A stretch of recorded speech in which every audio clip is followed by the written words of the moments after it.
데살로니가전서 5장 16절부터 18절까지의 말씀입니다. 하나님의 말씀을 읽는 자와 듣는 자와 그 가운데 기록하는 것을 깨닫고 지켜 행하는 자에게 복이 임하심을 믿으시기 바랍니다.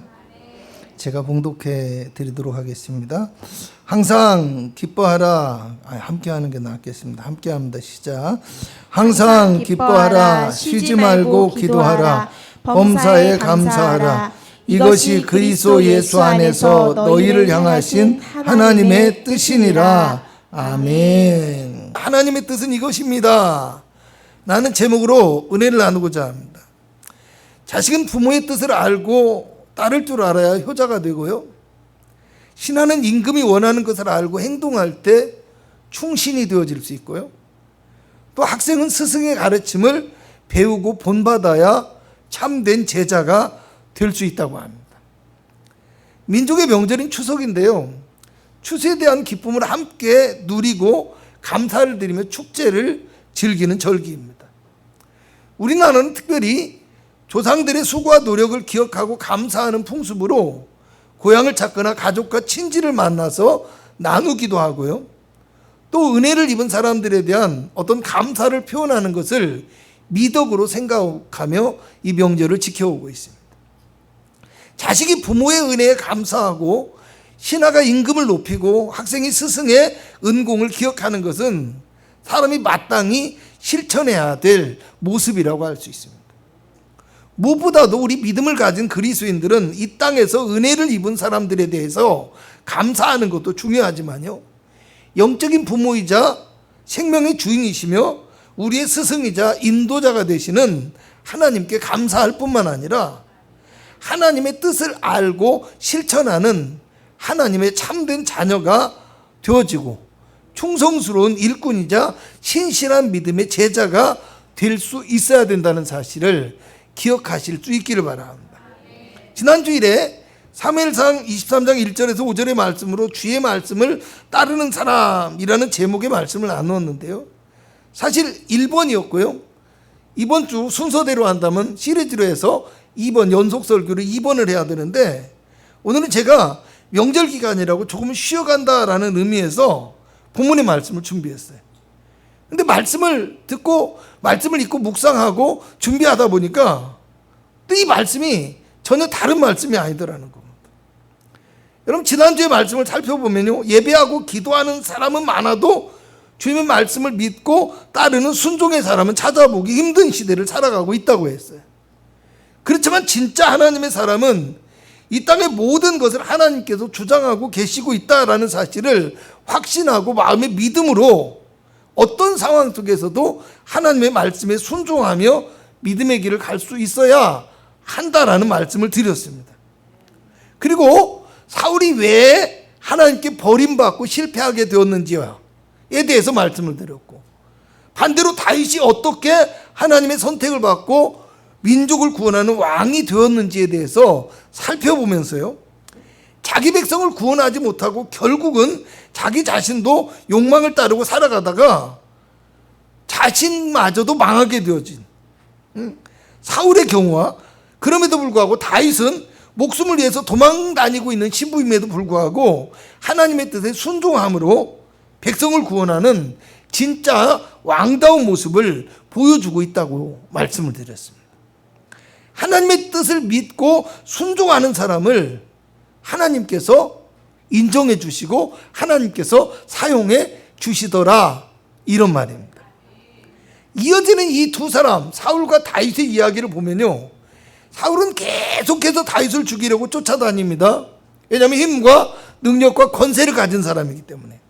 그런데 성경을 보면 하나님께서 다윗을 사울의 손에 넘기지 않으셨다라고 얘기합니다. 하나님의 뜻에 순종하는 믿음의 사람을 하나님께서 친히 함께 하시며 지켜주시고 인도해주고 계셨다라는 말입니다.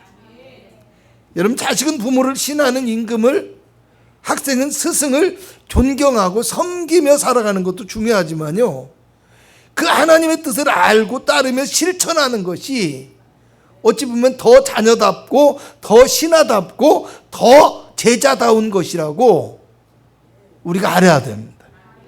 하나님의 백성들도 마찬가지입니다. 사도 바울은 골로새서 1장 9절에서 10절에 너희로 하여금 모든 신령한 지혜와 총명에 하나님의 뜻을 아는 것으로 채우게 하시고 주님께 합당하게 행하여 범사에 기쁘시게 하고 모든 선한 일에 열매를 맺게 하시기를 기도합니다. 로마서 12장 1절에서 2절을 보면 너희 몸을 하나님이 기뻐하시는 거룩한 산 제물로 드리라.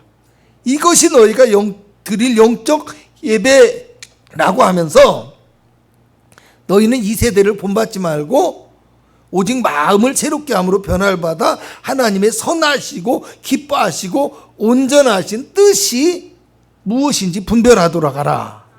이렇게 말씀합니다. 그리스도를 믿고 따르는 성도들은 세상의 사람들과 똑같은 방식으로 살아가지 않고 하나님께서 기뻐하시는 선하고 온전하신 뜻을 알고 실천하는 삶의 거룩한 제사를 드릴 수 있어야 한다 라는 말씀입니다. 여러분 오늘 본문의 말씀도요, 사실은 몇 달 전에 6월 달쯤에 12절에서 24절의 말씀을 가지고 거룩함이 유지되는 성도라는 제목으로 그것도 2편에 걸쳐서 연속 설교로 말씀을 나눴습니다.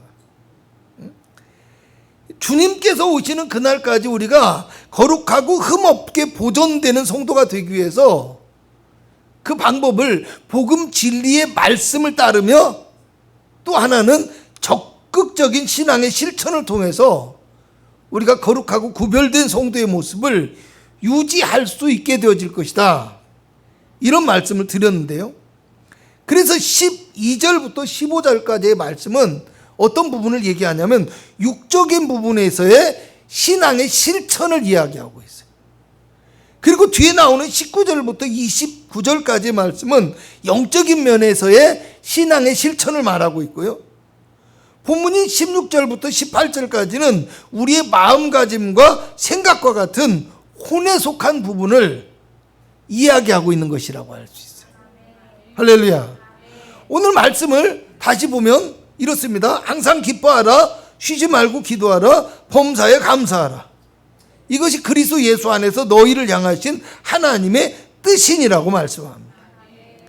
이것이 하나님의 뜻이니라라고 말씀했는데요, 헬라의 원문을 보면 거기에 가르라고 하는 단어가 우리말 성경에는 생략되어 있습니다. 그게 무슨 뜻이냐면 왜냐하면이라는 거예요. 그래서 이 말을 넣어서 왜냐하면이라는 말을 넣어서 원문에 나온 순서 그대로 제가 이렇게 써보면, 그러니까 이제 뭡니까, 영어 성경도 영어도 우리말과 이렇게 순서가 다르잖아요, 어순이. 그러니까 헬라어 원문에 나온 순서 그대로 제가 이걸 읽어본다면 왜냐하면 이것이 하나님의 뜻이다. 그리스도 예수 안에서 너희를 향하신, 이렇게 되어져. 우리를 향하신 하나님의 뜻이기 때문에 항상 기뻐하고 쉬지 말고 기도하고 범사에 감사해야 된다는 말이에요. 할렐루야. 하필이면 제가 말씀을 준비하다 보니까 공교롭게도 우리가 지금 데살로니가 전서를 새벽에 보고 있어요.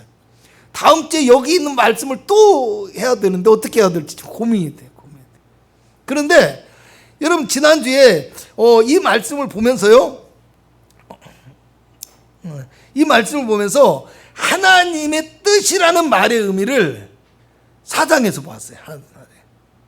하나님의 뜻이라는 말의 의미가 뭐냐면 하나님의 계획과 목적을 이루고자 하는 하나님의 의지예요. 그게 적극적인 면에서, 또 하나님의 편에서. 그러면 좀 수동적인 면에서 인간의 편에서는 뭐 어떻게 되냐, 그 하나님의 뜻을 이루기를 바라시는 하나님의 소원과 하나님의 열망이라는 말씀을 드렸어요. 그러니까 하나님께서 우리를 통해서 이루고자 하는 의지와 열망을 우리의 삶을 통해서 적극적으로 실천할 수 있어야 되는데, 오늘 본문의 말씀은요, 신앙의 실천을 위한 우리의 마음 자세와 태도라고 할 수 있다라는 겁니다. 할렐루야.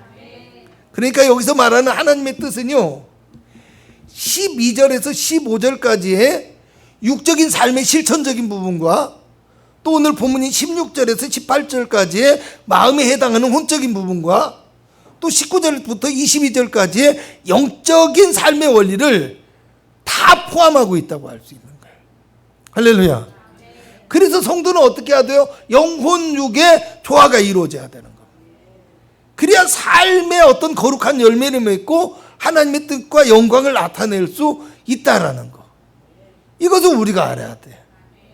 그런데 오늘 왜 하필이면 혼적인 부분에다가 하나님의 뜻이라는 말씀을 넣었을까 하는 생각을 또 제가 해보게 되어졌어요. 그러니까 이 말씀을 하기 전에 우리가 혼란스럽지 않도록 맨 앞에서 자, 이제 하나님의 뜻이 무엇인지를 여러분에게 말해줄 테니까 잘 들으십시오 하고 바울 선생님이 얘기하지 않고요. 또 이야기를 다 마치고 난 다음에 이것들이 바로 하나님의 뜻이니까 여러분은 잘 기억해서 이걸 지켜 행하며 살아가야 됩니다. 이렇게 말했으면 더 우리가 이것을 이해하기 쉬웠을 텐데 대부분의 사람은 그냥 항상 기뻐하라, 쉬지 말고 기도하라, 범사에 감사하라, 이것만이 하나님의 뜻이라고 생각해요. 아니요, 위에 있는 것도 결코 소홀히 해서는 안 되고요. 육적인 부분도 소홀히 해서는 안 되고요. 뒤에 나온 영적인 부분, 신앙적인 부분도 결코 소홀히 해서는 안 돼요. 이것이 함께 조화를 이루어야 된다는 거. 근데 왜 바울 선생님은 하필이면 이 중간에 했다가 이것이 하나님의 뜻이다 라는 것을 이야기했느냐라는 겁니다. 여러분 특별히 이렇게 알아야 돼요. 인간은 혼이 중심이 되어서 살아가는 존재이기 때문입니다. 할렐루야. 물론 우리의 영혼이 하나님 앞에 더욱더 가까이 나아가고 우리가 정말로 성령에 완벽하게 사로잡히는 영화로운 상태가 되어진 완전한 성화가 이루어진다면 영이 우리를 완전히 지배하겠죠. 근데 우리가 영의 인도함을 받는 것은 결국에 혼의 선택인 거예요. 우리 마음과 우리의 생각이 선택하는 거예요. 하나님께서 만물을 창조하실 때 인간에게는 영과 혼을 주셨다고 합니다. 물론 바라보는 관점에 따라서는 동물에게도 혼이 있다고 할 수 있어요. 그런데 동물에게 있는 것은요, 인간에게 있는 혼과는 사실은 근본적으로 다르다고 할 수 있어요. 뭐 동물도 생각이 있고 뭘 알고 결정할 수 있고 사람 아니 절대 그렇지 않습니다. 동물의 혼과 인간의 혼은 달라요. 왜 아멘은 안 해요? 가족이라서 말 못하겠어요? 할렐루야. 가족은 가족이고요. 저도 동물 사랑합니다. 사랑하고 아끼는 건 아껴. 만물을 사랑해야죠. 전 식물도 사랑해요. 엄청. 할렐루야. 그래서 막 죽어가는 것도 잘 못 버려. 이게 문제야. 병이야. 좀 버릴 건 버려야 되는데 이 마음만 비워서 물질에 대한 욕심만 비우고 버리고 식물을 버릴 줄을 몰라요.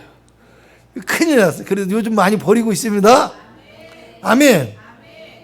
다르다는 거예요. 그런데 동물하고 인간의 혼은 완전히 달라요. 왜냐하면 하나님께서 인간을 창조하실 때는 동물과 다르게 지었어요.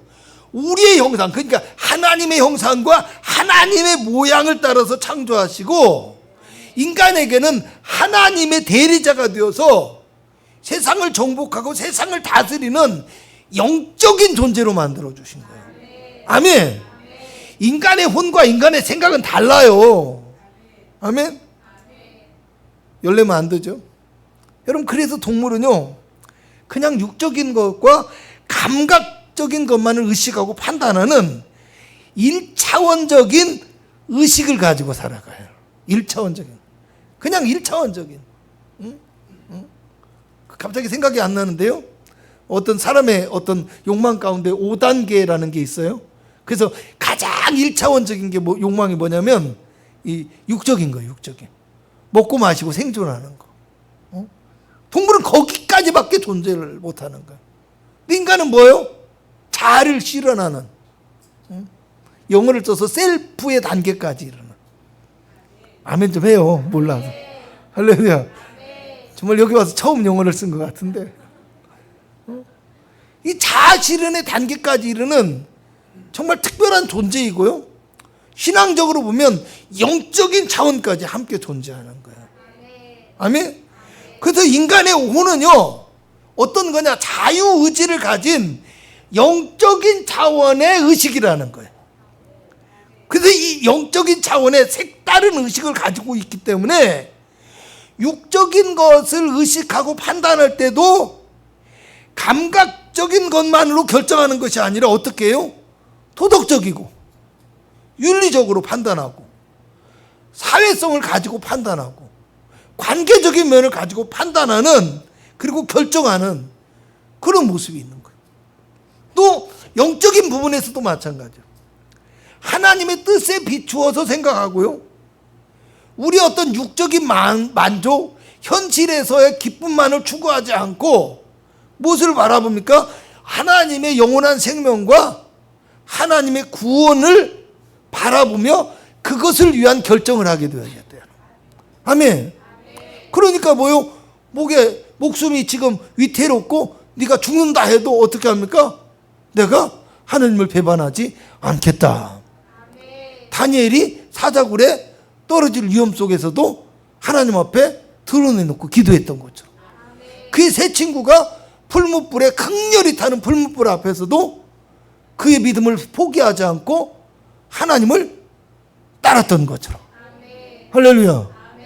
이 영적인 차원의 의식이 있다라는 거.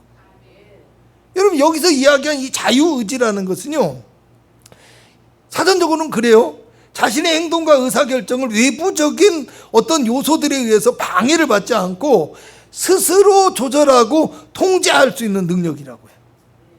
그러니까 인간만이 가지고 있는 혼적인 영역에 해당하는 게 바로 우리의 자유의지라는 거예요. 동물은 절대 그게 없어요. 물론 간혹 이렇게 동물들이 의지와 의식이 있기 때문에 자기를 돌봐준 사람을 엄마처럼 따르기도 하고요. 또 여러 부분에서 주인에게 충성하고 이런 것도 있지만요, 그런 것들은 그냥 1차원적인 의식에 지나지 않아요. 어떤 육적인 만족이라든가 감각적인 것을 통해서 결정하는 거예요. 근데 인간은 그것뿐만 아니라 영적인 것까지 바라볼 수 있는 혼적인 부분, 자유의지가 있다라는 겁니다. 할렐루야. 여러분, 그러니까 오늘 본문에 항상 기뻐하라, 쉬지 말고 기도하라, 범사에 감사하라, 이 말씀은요, 주님 안에서 살아가는 성도가 외부적인 환경과 외부적인 조건의 영향을 받지 않고 믿음으로 하나님을 바라보고 영적인 판단과 영적인 결정을 하게 되어질 때만 이루어질 수 있다라는 겁니다. 아멘. 그냥 내가 기뻐하고 내가 감사하고 내가 늘 기도하겠다 이렇게 한다고 해서 되는 것이 아니라 우리의 신앙의 영역이 하나님의 영역, 성령의 은혜 가운데 들어가야 된다라는 거. 여러분, 항상 이라고 하고요, 또 쉬지 말고라고 하고요, 범사에라고 했는데 이 말은 이렇게 할 수 있어요. 어느 때든지 어떤 상황에서나 무조건적으로 기뻐하고 감사하며 기도하라는 말이에요. 하나님의 뜻을 생각하고 따르지 않고서는 이런 것들은 절대로 생각할 수 없는 거예요. 아멘. 믿음 안에서 행하지 않으면 그럴 수 없다라는 거예요. 가령 슬픔을 당한 사람에게, 억울한 일을 당한 사람에게, 자신이 감당할 수 없는 고통 가운데 있는 사람에게 그래도 기뻐하고 그래도 감사하고 그래도 기도해야죠, 이렇게 말한다고 한다면 어떻게 되겠어요? 잘못하면 욕 들어먹어요. 잘못하면 뺨 맞아요. 그래서 제가 성도들에게도 아픈 사람, 슬픔을 당한 사람에게 제발 아는 척하지 말고 제발 가르치려고 하지 말라는 거예요. 할렐루야. 그때는 그냥 위로만 해주는 거예요. 아멘. 그냥 함께 하는 거예요. 그러다가 혹시라도 그 사람이 더 위로받기를 원하고 그 사람이 뭔가를 알기를 원한다면 그때 신앙적인 부분이라든가 여러 부분에서 조언을 해줄 수 있는 거예요. 아멘. 우리는 덥석 드러내놓고 아픔과 고통을 당한 사람에게 기도해야 돼. 기도하면 하나님 다 해주셔.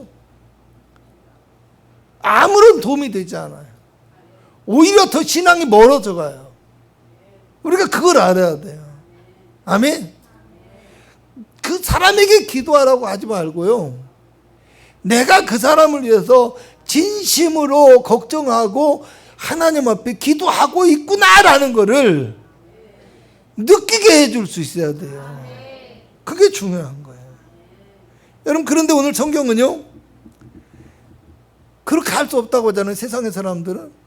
그런데 진정한 그리스도인이라고 한다면 그 정도의 영성과 신앙을 가지고 있어야 된다라는 거예요. 어떤 상황에서든지 무슨 일이 있든지 어느 때든지 무조건 기뻐하고 감사하고 기도할 수 있어야 된다라는 거. 여러분, 그 정도의 영성 누가 가지고 있을까요? 앞에 다윗의 이야기를 했죠. 잠깐 지난주에 얘기했고요. 앞으로 또 얘기할 거예요, 다음 주에. 창세기 45장을 보면 요셉의 이야기가 나와요. 43장부터 그 전부터 시작하지만 43장에서 그의 형들을 처음 만나게 되어지고요. 45장에 가면 그 형들과 이제 직접적으로 대면해서 이야기를 하는 상황이 나와요. 그런데 요셉은 자기를 죽이려고 하다가 노예로 팔아버렸던 형들을 만나게 되면서 어떻게 합니까? 저 같으면 어떻게 했겠어요? 멱살부터 잡았겠죠. 그잖아요. 응? 밥을 주기는 뭘 밥을 줘? 식량을 줘요? 절대로 그러지 않았을 것 같아요. 응? 그런데 이 요셉은요, 형들과 만나게 되었을 때 오히려 펑펑 눈물을 흘려요. 감격과 기쁨과 오만 가지 생각 안에서 은혜의 눈물을 흘리는 거예요. 그러면서 창세기 45장 5절을 보면 당신들이 나를 이곳에 팔았다고 해서 근심하지 마소서, 한탄하지 마소서. 하나님이 생명을 구원하시려고 나를 당신들보다 먼저 보내셨습니다. 이렇게 말해요. 뭐요? 하나님의 뜻을 이야기하는 거예요. 창세기 50장 19절에서 21절에 가면 아버지 야곱이 죽고 난 다음에 행여나 요셉이 자신들에게 해코지할까 봐 걱정하고 있는데 요셉이 또 얘기해요. 두려워하지 마소서, 내가 하나님을 대신하겠습니까?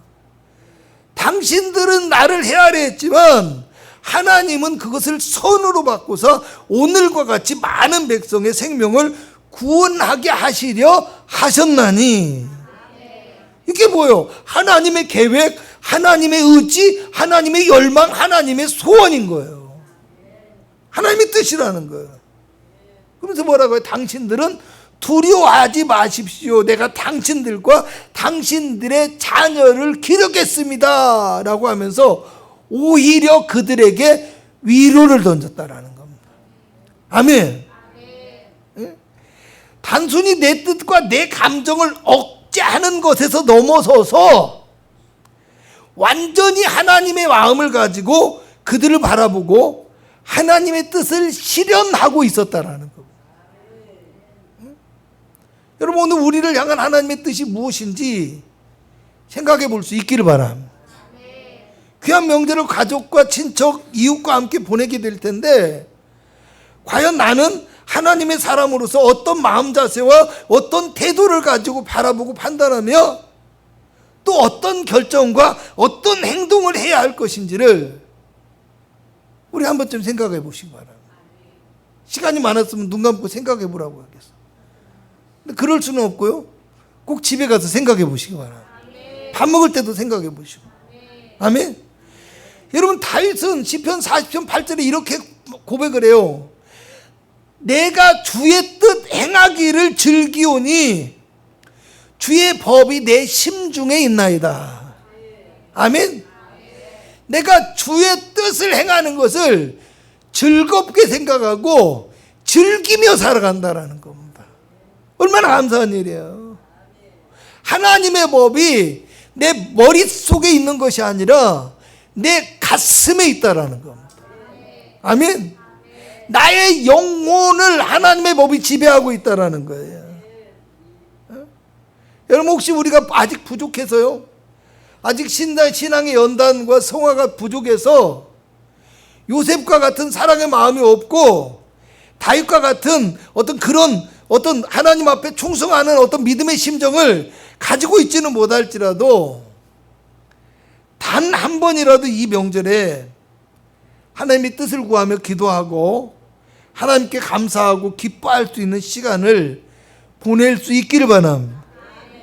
그렇게 되어질 때 하나님께서 우리를 통해서 그리스도의 빛과 생명의 역사를 이루어 주시며, 우리를 통해서 아주 조금이라도, 옆에 사람 보고 한번 얘기해 보세요. 아주 조금이라도, 조금이 아닌 것 같아. 아주 조금이라도 빛과 소금이 됩시다. 할렐루야. 그런 성도가 되시길 주님의 이름으로 축복합니다. 기도하겠습니다. 내 뜻과 내 감정이 앞서지 않게 하시고 하나님의 뜻과 의지가 우리를 통해서 드러나는 은혜로운 믿음의 성도들의 삶이 되게 하여 주시옵소서. 내 이익을 먼저 생각하기보다는 서로의 화목을 위할 줄 아는 명절이 되게 하여 주옵시고, 때로는 나의 아주 작은 희생이라도 기꺼이 헌신하는 마음으로 감당할 줄 아는 아버지 하나님의 성도가 되게 하여 주셔서 우리를 통해서 살아오는 가정에, 가족들에게, 또 이웃들에게, 친지와 또 많은 동료들에게 그리스도의 영광과 빛과 사랑이 나타나는 아름다운 열매 있게 하여 주시옵소서.